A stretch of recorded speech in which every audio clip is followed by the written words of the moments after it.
বোতল দিয়ে দেবো। পানি বোতল নেন, পানি বোতল নেন, পানি বোতল নেন, পানি বোতল নেন হাতে।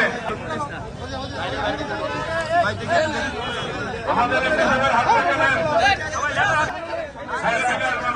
এই ট্রাফিক যারা তোমরা এখানে আসো, এই লাইনে আসো, লাইনে ঢুকো, লাইনে ঠিক করো, তোমরা লাইন ঠিক করো, পর্যাপ্ত আছে, কোনো সমস্যা নেই।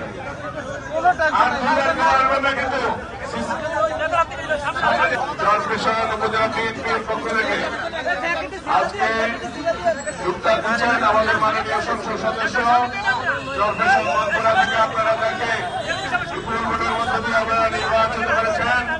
সেই আমাদের প্রিয় নেতা যারা নুরুল ইসলাম নারায়ণ ভাই সবার হাতে হাতে ইফতার বিতরণ করছেন। আপনারা চলে যান, সামনে দিকে চলে যান, লাইনের বাইরে কেউ আসবেন না, দয়া করে লাইনের বাইরে কেউ আসবেন না। যে নতুন করে আসবেন সে পিছনে চলে যাবেন, যে নতুন আসবেন সে পিছনে চলে যাবেন, লাইনের বাইরে কেউ আসবেন না, লাইনের বাইরে কেউ আসবেন না। সিরিয়াল নিয়ে আসেন, সিরিয়ালের বাইরে কেউ আসবেন না দয়া করে।